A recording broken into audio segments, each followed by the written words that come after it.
You've asked God for wisdom. But what if this difficult season is part of His answer? Hi, friends. I'm Betsy, and this is Everyday Faith for Her, formerly Moments to Ponder. If you're a busy Christian mom that feels spiritually disconnected and overwhelmed, yet desire a closer connection with God, then you're in the right place. This podcast is designed to help you understand the Bible, integrate it into your life so you can experience greater purpose, peace, and connection with Jesus.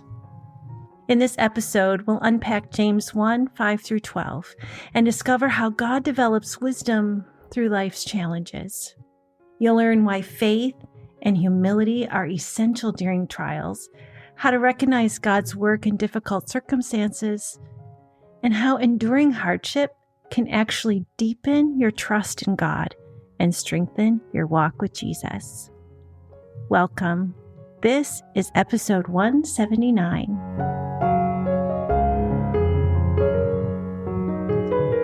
Have you ever prayed for wisdom as a mom? Maybe you've prayed, "Oh, Lord, help me know how to parent this child." And then instead of clarity and smooth sailing, your child, well, it just gets difficult. Suddenly you're dealing with attitude and friendships and bad decisions and yelling and hurt feelings and struggle in school. And you ask God for wisdom and it feels like He gave you problems. But what if that difficult season was actually God's answer? What if He was teaching you the very wisdom you asked for? There was a movie that came out in 2007 called Evan Almighty. In the movie, Evan is a politician that becomes a modern-day Noah as God calls him to build an ark. This, of course, is a big surprise to his family as he grows a beard, connects with animals, and builds this huge boat in their neighborhood. Now, during all this, Evan's wife has been praying for her family, praying that they would form better relationships, that they would connect.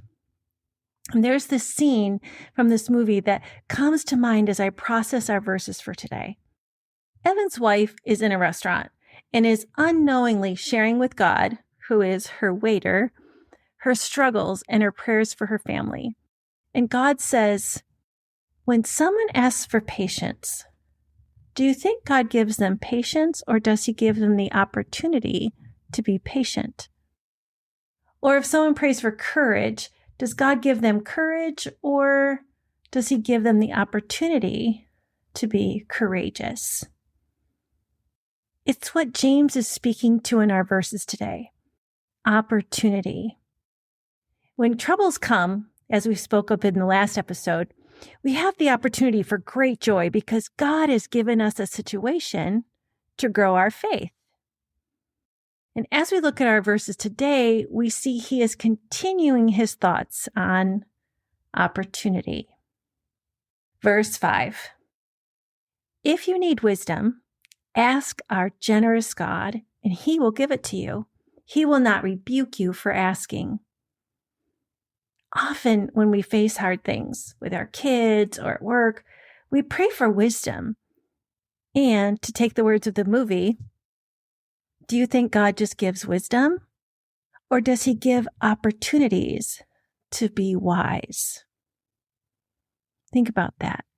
When we ask God for wisdom, He answers often by allowing circumstances that develop wisdom. James goes on to say in verse 6, "But when you ask Him," meaning God, "be sure that your faith is in God alone. Do not waver, for a person with divided loyalty is as unsettled as a wave of the sea that is blown and tossed by the wind. Such people should not expect to receive anything from the Lord. Their loyalty is divided between God and the world, and they are unstable in everything they do."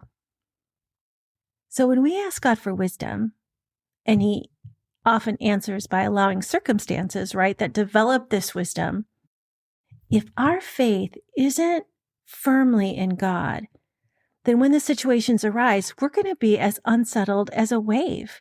we'll doubt God's process, or we'll blame him for allowing what we asked for. And if we're divided in how we believe, whether we're leaning toward the world or ourselves or to God, then our selfish nature or world's opinions, it's all going to win out and we won't receive wisdom because we aren't looking to God. Think about someone you know that you consider wise. How do you think they got that way? It wasn't through an easy life. It's not their age or education or even entitled thinking. Wisdom is forged in challenging life situations, connected relationships, and making hard life choices. It's experience. And as you experience these things, it brings perspective, builds empathy, and character. And it's obviously not an age thing because I know plenty of older people that aren't wise. Biblically, wisdom isn't just knowing facts. I've heard that knowledge is knowing that a tomato is a fruit, but wisdom is knowing not to use it in fruit salad. So it's not knowledge. It's knowing how to live God's truth in real life. It's application. And it grows through experience, character, and faith. And when these come together, we learn wisdom. Now, as a mom, I've made plenty of unwise decisions as my kids grew up. It's part of the parental learning process. And each time was obviously an opportunity to grow and learn. Sadly, I didn't always make that choice. Maybe you haven't either. And if I'm really honest, it's due to the next thing that James brings up, starting at verse 9. Believers who are poor have something to boast about, for God has honored them. And those who are rich should boast that God has humbled them. They'll fade away like a little flower in the field. The hot sun rises and the grass withers, the little flower droops and falls, and its beauty fades away. In the same way, the rich will fade away with all of their achievements. It kind of feels like James is completely changing the subject here, but he's not. He's still talking about the posture required to gain wisdom. He's just speaking to a characteristic that wise people embody: humility. People who have very little often recognize their need for God. And people who have much can be tempted to just depend on themselves, their achievements, their beauty, their wealth. This is an example his audience would have understood. And he's saying that wisdom grows best in the soil of humility. Sometimes struggles happen because of the actions of someone else. Sometimes it's a consequence of something that we've done ourselves. And sometimes, honestly, stuff just happens. James is saying that if we can begin to look humbly at these moments as opportunities to see God at work, opportunities to build our trust in Him, knowing that He's always with us, then we will see our faith deepen and our wisdom develop. If we can do this, he says in verse 12, God blesses those who patiently endure testing and temptation.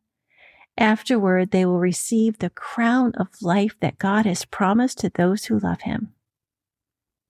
Patience, endurance, blessing. When my daughter was in high school, she really struggled with one of her coaches. Every practice felt stressful.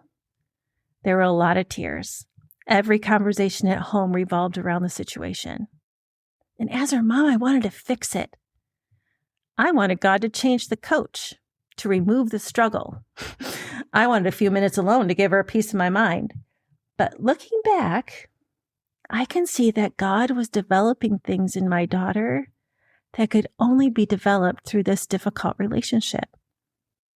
There was perseverance, confidence, and character. And honestly, He was growing me too. I had to learn how to trust God when I couldn't fix what my child was facing. I had to humbly admit that I couldn't fix it and give the whole situation to God and be open to what He had to teach me. Dear one, God often answers our prayers by giving us opportunities to become what we've asked for. Patience? Well, He gives opportunities to be patient. Courage? Opportunities to be courageous. Faith? Opportunities to trust Him. And wisdom? Opportunities to become wise.